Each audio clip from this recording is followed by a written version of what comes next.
Pitágoras. A gente lembra o nome da escola, né? Mas a história por trás dele é bem mais misteriosa. O teorema todo mundo conhece, mas o criador, ele era menos um matemático e mais um guru espiritual. Lá no século VI a.C., ele fundou uma escola que era uma mistura de ciência, filosofia e religião. A crença central deles era radical. Os números não só serviam para contar, eles eram a própria realidade. Para eles, a chave era o aritmos, o número. Era o princípio que colocava ordem no caos. Olha só, os números não eram abstratos. Eles tinham forma física, geométrica. Eram os tijolos do universo. E o 10, que é a soma desses 4 primeiros, era sagrado, o número perfeito, o tetractis. Como disse Filolau, um seguidor dele, o número torna o universo compreensível. Sem ele, só ignorância. Mas como eles chegaram a essa conclusão? A resposta estava na harmonia de cordas vibrantes. Eles notaram que intervalos musicais que soam bem correspondiam a razões de números inteiros. A harmonia era matemática. Aí veio o estalo. Se a música é regida por números, talvez o universo inteiro seja uma grande sinfonia. E no coração dessa música cósmica havia uma tensão. O universo seria um jogo de dualidades fundamentais. O conflito principal era entre o limitado, que dá forma e ordem, e o ilimitado, que é o caos. A partir daí, eles criaram uma tabela com 10 opostos que, para eles, estruturavam toda a existência. E isso resume a visão de mundo deles. Tudo o que existe é produto da mistura desses opostos. E essa ideia que parece tão mística não sumiu. Pelo contrário, ela acabou moldando o futuro do pensamento. O conceito passou para Platão, impulsionou a revolução científica e ecoa até na física moderna de hoje. A gente continua nessa busca antiga, tentando entender o cosmos através da linguagem da matemática. E isso deixa uma pergunta que fica no centro da ciência e da filosofia até hoje. Olá! Hoje a gente vai mergulhar na mente de um dos nomes mais famosos da história, Pitágoras. Mas vamos esquecer um pouquinho o que aprendemos na escola, tá? A história dele é muito mais profunda do que um simples triângulo.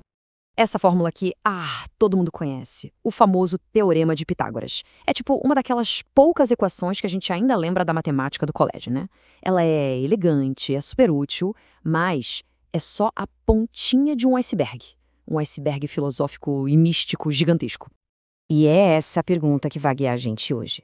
Porque para entender o legado de Pitágoras de verdade, a gente precisa ir além da geometria e descobrir um pensador que tentou decifrar o código do próprio universo. Ok, vamos lá. Primeiro, uma coisa fundamental. Pitágoras não era só um matemático. Ele era um filósofo, um místico e o fundador de uma escola que era quase uma religião lá em Crotona, no sul da Itália. Os seguidores dele viviam sob regras bem rígidas, compartilhavam tudo e se dedicavam a um conhecimento que era mantido em segredo. E essa frase aqui era o dogma central deles. E olha, isso não é uma metáfora, não. Os pitagóricos acreditavam de verdade que a realidade, na sua essência mais pura, não é feita de matéria, mas sim de princípios numéricos. O número era a própria substância de tudo. Tá, mas o que isso quer dizer na prática? Como assim o universo pode ser número? Bem, para eles, tudo começava com uma dualidade fundamental. Uma dualidade que dava origem a toda a criação. Esses aqui são os 2 blocos de construção de tudo que existe. Pensa no ilimitado, que eles associavam ao número ímpar, como se fosse o caos, o potencial bruto, sabe? Já o limitado, associado ao par, é o que bota ordem, que dá forma e estrutura para esse caos. Para os pitagóricos, o cosmos nascia dessa interação constante entre essas 2 forças. E essa interação se manifestava em absolutamente tudo. Os pitagóricos chegaram a mapear a realidade em 10 polaridades básicas. De um lado, a gente tinha conceitos ligados ao princípio do limite, como ordem, o bem, a luz. Do outro, tudo que era ligado ao ilimitado, o caos, a escuridão, o movimento. Para eles, o universo era literalmente uma dança constante entre esses opostos. E para simbolizar essa perfeição toda do cosmos, eles usavam a tetraxis, o símbolo mais sagrado deles. É basicamente um triângulo formado por 10 pontos. Para os pitagóricos, o número 10 continha a natureza de todos os outros números e representava a totalidade do universo. Era o número perfeito. O mais genial da tetraquis é como ela mostra a criação do espaço, visualmente, Começa com um ponto, a unidade. 2 pontos criam uma linha, a primeira dimensão. 3 pontos definem um plano, a segunda dimensão. E 4 pontos criam um sólido, a terceira dimensão. 1 mais 2 mais 3 mais 4 dá 10. É a planta baixa do cosmos num único símbolo. Incrível, né? Bom, uma vez que eles estabeleceram que o universo é número e ordem, o próximo passo foi aplicar essa ideia ao céu. E isso nos leva a um dos conceitos mais poéticos e duradouros de toda a história do pensamento. Para a gente entender isso, a gente precisa saber que para os gregos e para os pitagóricos em especial, a palavra harmonia era muito mais do que só música. Significava a união dos opostos, o encaixe perfeito de partes diferentes num todo ordenado. Era a ordem matemática, quase divina, que governava o universo. E a grande sacada deles foi encontrar essa harmonia no som. Eles perceberam que os intervalos musicais que soam bem aos nossos ouvidos, a oitava, a quinta, a quarta, correspondiam a proporções matemáticas super simples, como 2:1 ou 3:2. Foi a primeira vez na história que alguém conectou um princípio matemático abstrato a um fenômeno físico do mundo real. Isso levou eles a um salto lógico que está bem resumido nessa ideia.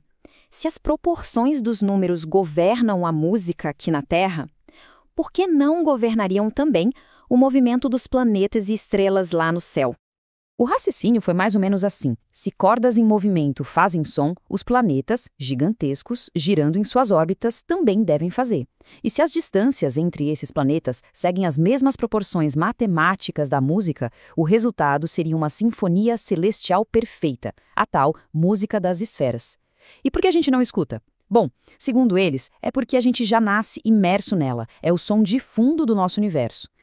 Mas, por mais incríveis que essas ideias sejam, surge um problema enorme quando a gente tenta estudar o Pitágoras em si. É quase impossível separar o homem da lenda que foi criada em volta dele. O problema principal é que Pitágoras não deixou nada escrito. Zero.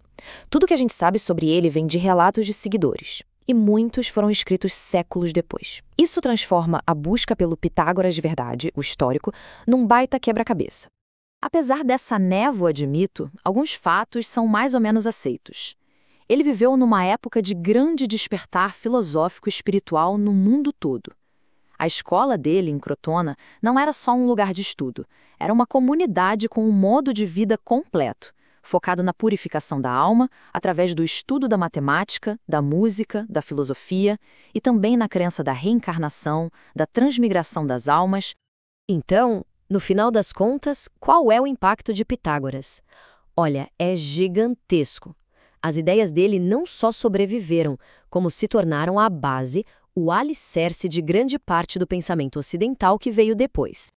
Essa crença de que o universo é racional e que pode ser entendido pela matemática é, em sua essência, uma ideia pitagórica. É a suposição fundamental que permite que a física, por exemplo, busque uma teoria de tudo. Essa busca, na real, começou com eles. A influência dele em Platão, principalmente, foi tão, mas tão profunda que muitos estudiosos dizem que a filosofia de Platão é, em grande parte, uma versão mais desenvolvida do pitagorismo. Aquela ideia de um mundo de formas perfeitas, imutáveis, por trás da nossa realidade imperfeita, isso é pitagorismo puro. E através de Platão, essas ideias se infiltraram em quase todos os cantos da cultura ocidental. Então, para a gente resumir, Pitágoras nos deu uma estrutura completamente nova para entender o mundo. Ele nos mostrou que a matemática podia ser a linguagem da natureza e que por trás do caos aparente existe uma harmonia escondida. Ao juntar a lógica com um senso de maravilhamento, ele mudou para sempre o jeito como a gente vê o cosmos. E isso nos deixa com uma pergunta que ecoa até hoje. Uma pergunta que está no coração do legado de Pitágoras. O universo é matemático por natureza e a gente só está descobrindo suas leis? Ou será que a matemática é uma linguagem que nós inventamos para tentar dar algum sentido a tudo isso? É um debate que começou há 2.500 anos e, acredite, continua mais vivo do que nunca. Obrigada por acompanhar.